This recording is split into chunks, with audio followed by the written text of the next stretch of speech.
Les lumières du Stade de France scintillaient sous le ciel d'un soir d'été, où l'air chargé d'électricité semblait anticiper l'imprévisible.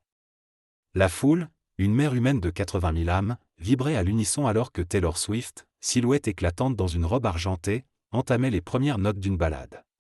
Les accords de guitare s'élevaient dans l'air, mais un autre son, brutal et discordant, vint briser l'enchantement. Une insulte raciste, lancée depuis les gradins, fendit l'atmosphère comme une lame. Amina Diallo, une adolescente franco-sénégalaise, sentit son cœur s'arrêter un instant. Ses yeux, pleins de larmes, cherchaient refuge dans la foule, mais tout autour d'elle, le silence pesant amplifiait son isolement. Les regards se détournaient, certains par gêne, d'autres par indifférence. Pourtant, sur scène, Taylor s'immobilisa, ses yeux bleus scrutant l'origine de cette infamie. Dans l'ombre des coulisses, Lucas Dubois, un ancien militaire reconverti en chef de la sécurité, analysait la situation avec une froide efficacité. L'incident, bien que verbal, avait le potentiel de dégénérer. Il activa son oreillette, coordonnant discrètement une intervention, mais au fond de lui, une colère sourde grondait. Il connaissait trop bien ces moments où la haine, même isolée, pouvait contaminer une foule entière. Sophie Chen, une jeune journaliste aux racines sino-françaises, observait la scène avec une intensité presque clinique, mais son cœur battait la chamade. Elle savait que cet instant, cette fracture dans une soirée qui promettait d'être parfaite, pouvait devenir un symbole. À travers son objectif, elle capturait les visages, les émotions, les choix qui allaient se dessiner. Marc Lefebvre, assis dans une loge VIP, ne quittait pas des yeux Taylor Swift. En tant que producteur chevronné, il avait vu des artistes confrontés à des crises, mais jamais dans un contexte aussi chargé. Ce moment, il le savait, allait transcender la musique. Une tempête se préparait, et chacun des protagonistes, qu'il le veuille ou non, en serait un acteur clé. Dans un monde post-apocalyptique où la nature a repris ses droits, de vastes forêts luxuriantes s'entrelacent avec les ruines de cités autrefois grandioses. Les rivières scintillantes serpentent entre des bâtiments effondrés, et des créatures hybrides, mélange de faune classique et d'éléments biotechnologiques, peuplent ces terres. Le ciel est souvent voilé par des nuages épais, vestiges des anciennes guerres technologiques qui ont détruit la civilisation moderne. Pourtant, au milieu de ce chaos, des communautés humaines subsistent, luttant pour reconstruire un semblant de société. Ayla, une jeune femme au regard perçant et à la chevelure argentée, est une chasseuse et éclaireuse pour son village. Marquée par une cicatrice sur son bras gauche, souvenir d'une attaque d'une créature mécanique, elle est déterminée à protéger sa communauté.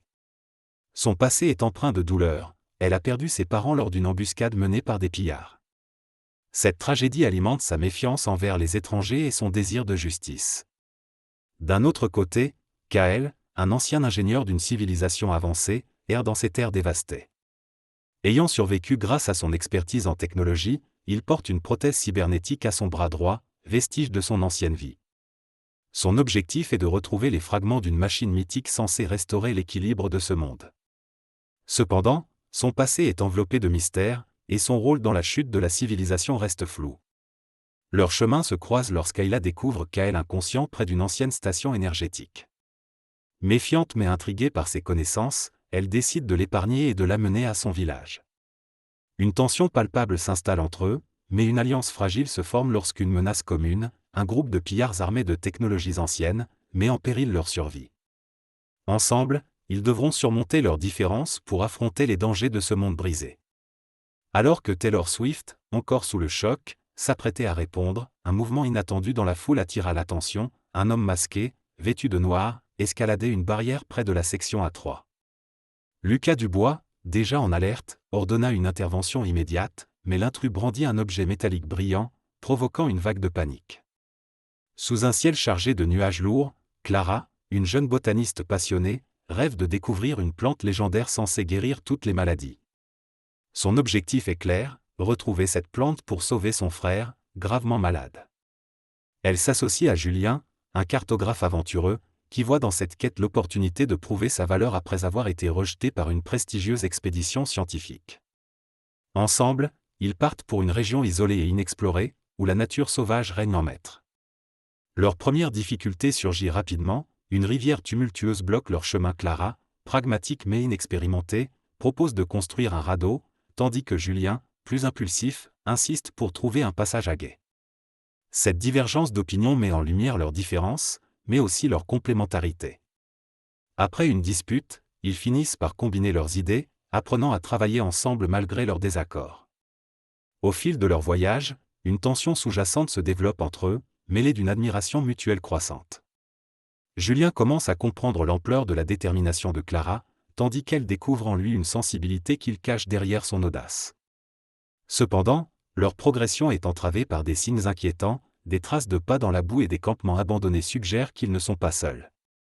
Un groupe rival, mené par un collectionneur avide, semble également à la recherche de la plante. Parallèlement, Clara reçoit des lettres de son frère, qui lui raconte ses souvenirs d'enfance et lui rappelle pourquoi elle a entrepris ce voyage. Ces lettres, bien qu'encourageantes, ajoutent une pression émotionnelle, car son état empire. Julien, de son côté, est hanté par des souvenirs d'échecs passés, ce qui nourrit son besoin de réussir à tout prix. Ces fardeaux personnels compliquent leur relation, mais renforcent leur détermination à surmonter les obstacles. Dans une petite ville paisible nichée au cœur des montagnes, la routine quotidienne des habitants est brusquement brisée par un événement inattendu. Un matin, une série de tremblements de terre inhabituels secoue la région, laissant les maisons fragilisées et les routes fissurées. Ce qui semblait être une simple catastrophe naturelle prend une tournure inquiétante lorsque des lumières étranges commencent à apparaître dans le ciel nocturne, projetant des ombres dansantes sur les sommets environnants. La peur s'installe rapidement, et les rumeurs se propagent comme une traînée de poudre. Parmi les habitants, Clara, une jeune journaliste locale, se trouve immédiatement plongée dans l'urgence de la situation. Déterminée à comprendre ce qui se passe, elle commence à enquêter, malgré les avertissements de ses proches. Sa curiosité est attisée lorsqu'un vieil homme du village lui confie un carnet poussiéreux, rempli de notes cryptiques et de cartes anciennes. Selon lui, ces phénomènes pourraient être liés à une légende oubliée, celle d'une force enfouie sous les montagnes, scellée depuis des siècles. Pendant ce temps, une équipe de scientifiques dépêchés sur place découvre que les secousses ne sont pas d'origine tectonique. Des anomalies magnétiques et des signaux mystérieux émanent du sous-sol. Ces découvertes plongent les experts dans l'inquiétude, mais elles attirent également l'attention d'un groupe d'individus aux intentions obscures, prêts à tout pour exploiter ce secret. Alors que la tension monte, Clara se retrouve face à un dilemme, suivre les indices du carnet et risquer sa sécurité pour dévoiler la vérité, ou rester en retrait et protéger ceux qu'elle aime. Mais lorsque son frère cadet disparaît après avoir exploré l'une des failles apparues, sa décision est prise. Elle n'a plus le choix. Poussée par l'urgence et l'amour familial, elle s'embarque dans une quête qui bouleversera non seulement sa vie, mais celle de toute la communauté. Les battements sourds des basses continuaient de vibrer dans l'air, mais une étrange tension s'était installée. Les spectateurs, d'abord pris dans l'euphorie du concert, semblaient désormais divisés entre incompréhension et indignation. Certains murmuraient, d'autres pointaient du doigt la section d'où le cri avait retenti. Une poignée de fans tentait de réconforter Amina, qui essuyait ses larmes en silence, le regard fixé sur le sol. Dans la régie, Lucas Dubois scrutait les écrans de surveillance. « Identifiez-moi cette personne », tout de suite, ordonna-t-il à son équipe. Les caméras zoomèrent sur une silhouette dans la foule, un homme d'une quarantaine d'années, visiblement agité. Lucas savait que chaque seconde comptait pour éviter une escalade. L'incident risquait de dégénérer en chaos si la situation n'était pas maîtrisée rapidement. Pendant ce temps, Sophie Chen, toujours en alerte, prenait des notes rapides sur son carnet. Elle savait que cet événement avait le potentiel de devenir un tournant sociétal. Mais elle hésitait, devait-elle intervenir pour soutenir Amina ou rester en retrait, fidèle à son rôle d'observatrice? Son cœur battait à tout rompre alors qu'elle pesait les conséquences de ses choix. Dans une loge privée, Marc Lefebvre échangeait un regard inquiet avec son assistante. Si Taylor gère mal cette situation, c'est toute sa tournée européenne qui pourrait en pâtir, murmura-t-il. Mais au fond, une idée germait dans son esprit, et si cet incident, aussi regrettable soit-il, pouvait être transformé en opportunité pour redéfinir les valeurs de l'industrie musicale. Sur scène, Taylor leva une main pour demander le silence. Le public, suspendu à ses lèvres, retenait son souffle. Mais avant qu'elle ne puisse parler, une autre voix s'éleva dans les gradins. « Nous sommes avec toi, Amina. » Ce soutien inattendu fit naître une lueur d'espoir dans les yeux de la jeune fille. Dans l'ombre, une autre figure se tenait immobile, observant la scène avec un intérêt particulier. C'était Malik Ndiaye, activiste et avocat spécialisé dans les droits civiques. Il n'était pas venu pour le concert, mais pour accompagner sa petite sœur. Désormais, Il comprenait que sa présence ici ce soir n'était pas un hasard. Le silence tendu fut brisé par un grondement dans la foule, un mélange de murmures indignés et de cris confus. Amina, les larmes aux yeux, tenta de se reculer, mais l'agitation autour d'elle la piégeait. Une femme à ses côtés, visiblement choquée, posa une main protectrice sur son épaule, tandis qu'un homme plus loin semblait applaudir la provocation, attisant encore davantage les tensions. Lucas, depuis son poste de sécurité, activa immédiatement une équipe pour intervenir. Mais il savait que chaque seconde comptait. Le chaos pouvait rapidement dégénérer dans une foule aussi dense. Équipe B, dirigez-vous vers A3. Priorité absolue. Il serra les dents, conscient que la moindre erreur pouvait avoir des conséquences catastrophiques. Sur scène, Taylor Swift, toujours figée, sentit une vague de colère et de responsabilité monter en elle.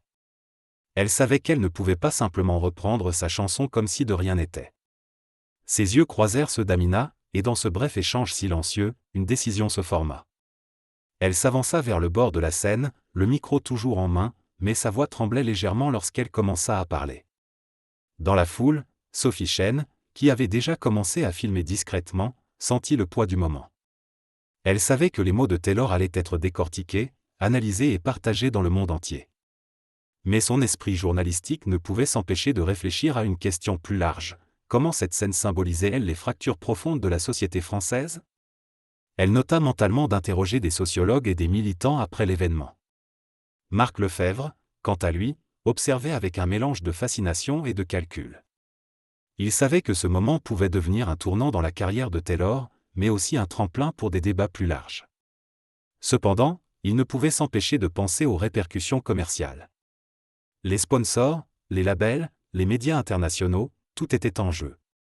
Alors que les agents de sécurité approchaient, la tension dans le stade atteignait son paroxysme. Les regards étaient rivés sur Taylor, mais dans l'ombre, chaque personnage, de Lucas à Sophie, jouait un rôle crucial dans une histoire qui ne faisait que commencer. Les premières secondes après l'insulte furent marquées par un silence assourdissant, comme si le Stade de France retenait son souffle. Amina, les larmes aux yeux, baissa la tête, dévastée. Autour d'elle, des murmures s'élevèrent, des regards oscillant entre indignation et incompréhension.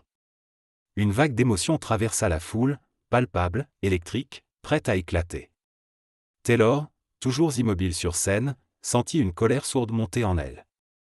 Elle n'était pas seulement une artiste ce soir-là, mais une femme face à une injustice flagrante. Elle leva une main, demandant à l'orchestre de s'arrêter.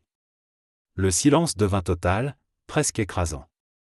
Ses yeux balayèrent la foule, cherchant à capter l'attention de chacun. Elle savait qu'elle devait agir, mais comment?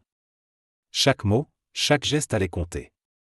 Dans les gradins, Lucas Dubois se fraya un chemin à travers la foule. Il identifia rapidement un homme, visiblement agité, qui semblait être à l'origine de l'insulte. Lucas, un ancien militaire habitué aux situations de crise, sentit son pouce accélérer. Il devait intervenir immédiatement, mais sans provoquer de chaos. Dans son oreillette, une voix lui ordonnait de gérer la situation discrètement, mais il savait que ce moment était déjà hors de contrôle. Sophie Chen, quant à elle, avait déjà commencé à filmer. Mais ce qu'elle voyait à travers son objectif dépassait le simple incident. Elle capturait une scène qui, elle en était certaine, allait devenir un symbole.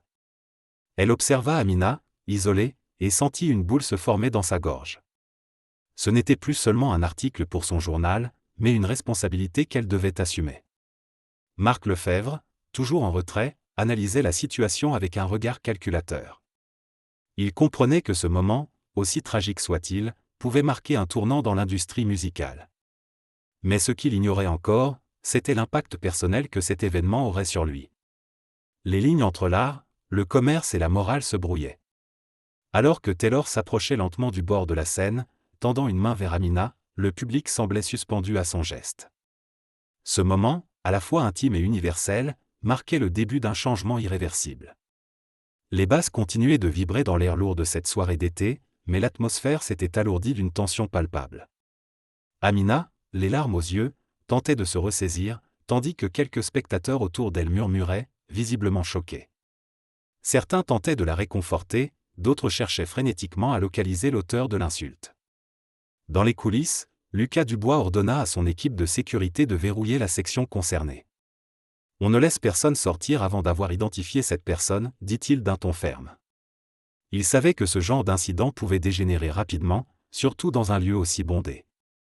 Mais au fond de lui, une question le hantait, comment une telle haine pouvait-elle s'infiltrer dans un moment censé être de pure célébration? Sophie Chen, quant à elle, avait déjà commencé à rédiger quelques notes dans son application. Elle savait que cette soirée, qui devait être une simple couverture culturelle, venait de prendre une tournure bien plus complexe. Elle hésita un instant, devait-elle intervenir ou rester l'observatrice silencieuse qu'exigeait son métier? Son instinct de journaliste lui soufflait que cette histoire pourrait avoir des répercussions bien au-delà de cet instant. Sur scène, Taylor Swift s'avança lentement vers le bord, son regard se posant sur Amina. Elle tendit une main vers la jeune femme, un geste à la fois simple et chargé de symbolisme. « Tu es magnifique », dit-elle dans un français hésitant, mais sincère. Ce moment, capturé par des milliers de téléphones, provoqua une vague d'applaudissements et de cris de soutien dans le stade. Dans l'ombre, Marc Lefebvre fronça les sourcils. Il savait que ce geste de Taylor allait enflammer les réseaux sociaux et polariser les opinions. Mais il y voyait aussi une opportunité.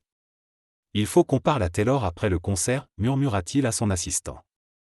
Une idée germait déjà dans son esprit, une idée qui pourrait bien changer les règles du jeu dans l'industrie musicale. Alors que la musique reprenait timidement, le Stade de France était désormais le théâtre d'un récit bien plus grand que le concert lui-même. Les lignes entre spectateurs, artistes et professionnels se brouillaient, laissant entrevoir des alliances inattendues, mais aussi des trahisons potentielles. Les battements sur des basses continuaient, mais l'atmosphère avait changé. Une tension palpable s'était installée, comme un orage prêt à éclater. Amina, les larmes aux yeux, serrait son bracelet de concert, un souvenir qu'elle avait économisé des mois pour s'offrir. Autour d'elle, les regards oscillaient entre compassion et malaise. Certains détournaient les yeux, d'autres murmuraient, hésitant à intervenir. Lucas, toujours dans les coulisses, scrutait les écrans de surveillance. Son instinct professionnel lui dictait d'agir rapidement, mais il savait que chaque mouvement devait être calculé. Une intervention mal gérée pouvait enflammer la situation. Priorité, protéger la cible et calmer la foule, murmura-t-il dans son micro, tentant de garder son calme malgré l'adrénaline. Sophie, quant à elle, avait déjà commencé à rédiger mentalement son article. Elle savait que ce moment, bien au-delà d'un simple incident, révélait des fractures profondes dans la société française. Mais elle hésitait, devait-elle rester spectatrice ou utiliser sa voix pour amplifier celle d'Amina?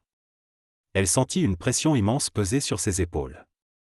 Marc, toujours immobile, analysait la scène avec un œil de stratège. Ce n'était pas seulement un concert qui risquait de dérailler, mais une opportunité ou une menace pour l'image publique de Taylor Swift. Il savait que toute réponse de l'artiste serait scrutée par les médias du monde entier.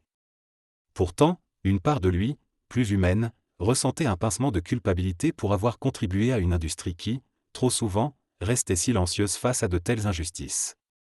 Sur scène, Taylor posa son micro sur le pied, levant une main pour demander le silence. Le public, confus, commença à se calmer. Elle s'avança lentement vers le bord de la scène, ses yeux fixant Amina. Les projecteurs, toujours braqués sur elle, semblaient peser une tonne. « Je ne peux pas continuer comme si de rien n'était », finit-elle par dire, sa voix tremblante mais ferme. La foule retint son souffle. Ce moment, suspendu dans le temps, marquerait un tournant pour chacun des protagonistes. Et au cœur de cette nuit d'été électrique, le Stade de France devint le théâtre d'une confrontation entre ombre et lumière. Le silence pesant fut brisé par Taylor Swift elle-même. Elle s'avança vers le bord de la scène, son regard fixé sur Amina.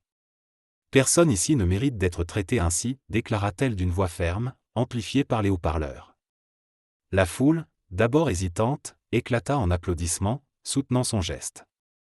Taylor tendit la main à Amina, l'invitant à monter sur scène. Tremblante, mais encouragée par les acclamations, la jeune femme accepta. Lucas Dubois, depuis son poste, localisa rapidement l'auteur de l'insulte. L'homme, visiblement mal à l'aise face à l'attention soudaine, tenta de se fondre dans la masse. Mais Lucas, soutenu par son équipe, intervint discrètement et escorta l'individu hors du stade. Ce geste, bien que discret, fut noté par Sophie Chen, qui continuait à capturer chaque détail. Elle comprit que ce moment n'était pas seulement une anecdote, mais un symbole puissant à documenter. Sur scène, Taylor demanda à Amina, « Quelle chanson veux-tu entendre » La jeune fille murmura « Shake it off ». Taylor sourit et entama les premières notes, invitant Amina à danser à ses côtés. Ce moment, à la fois intime et universel, transforma l'atmosphère électrique en une vague d'unité. Les spectateurs, touchés, chantèrent à l'unisson, transformant l'incident en un message de solidarité. Dans les gradins VIP, Marc Lefebvre, d'abord sceptique, observa avec attention. Ce qu'il voyait n'était pas seulement une performance, mais une déclaration. Inspiré, il prit une décision, il utiliserait son influence pour promouvoir davantage d'artistes issus de la diversité, reconnaissant que l'industrie musicale avait un rôle à jouer dans ce combat. À la fin du concert, Sophie publia un article poignant, titré « Quand la musique répond à la haine ». L'histoire devint virale, incitant des débats nationaux sur le racisme et la tolérance. Ce soir-là, sous les projecteurs du Stade de France, ce qui aurait pu être un moment de division devint un appel à l'action. Et vous, que ferez-vous pour changer les choses ? Le concert reprit son souffle après un silence pesant. Taylor, d'un calme inébranlable, s'avança au bord de la scène. Ce genre de haine n'a pas sa place ici, ni ailleurs, déclara-t-elle, sa voix ferme résonnant dans le Stade de France. Le public, d'abord surpris, éclata en applaudissements. Amina, les larmes aux yeux, trouva dans ce geste une force inattendue. Taylor tendit alors la main vers elle, l'invitant à monter sur scène. Ce moment, immortalisé par des milliers de téléphones, devint instantanément viral. Dans les gradins, Lucas Dubois, toujours concentré, identifia rapidement l'auteur des propos racistes. L'homme fut escorté hors du stade, sous les regards désapprobateurs de la foule. Lucas, bien que discret, sentit une satisfaction personnelle. Il venait de prouver que son rôle allait bien au-delà de la sécurité physique. Protéger, c'était aussi défendre des valeurs. Sophie Chen, quant à elle, ne perdit pas une seconde pour rédiger ses impressions. Son article, publié dès le lendemain, ne se contenta pas de rapporter les faits. Elle y dénonça le racisme latent en France, tout en saluant la réaction courageuse de Taylor et la solidarité du public. Ce texte fit le tour des réseaux sociaux, déclenchant un débat national sur la diversité et l'inclusion. Marc Lefebvre, en coulisses, observa tout cela avec un mélange de fascination et de remise en question. Producteur chevronné, il comprit que l'industrie musicale devait évoluer. Inspiré, il décida de lancer un programme visant à promouvoir des talents issus de la diversité, espérant ainsi contribuer à un changement durable. Quelques semaines plus tard, Amina reçut une invitation personnelle de Taylor pour assister à un autre concert, cette fois à New York. Ce geste marqua pour elle le début d'une nouvelle confiance en elle, et d'un engagement à sensibiliser son entourage aux discriminations. Ce soir d'été électrique au Stade de France devint un symbole, celui d'une société capable de se lever contre l'intolérance. Et vous, que ferez-vous pour contribuer à un monde plus juste ?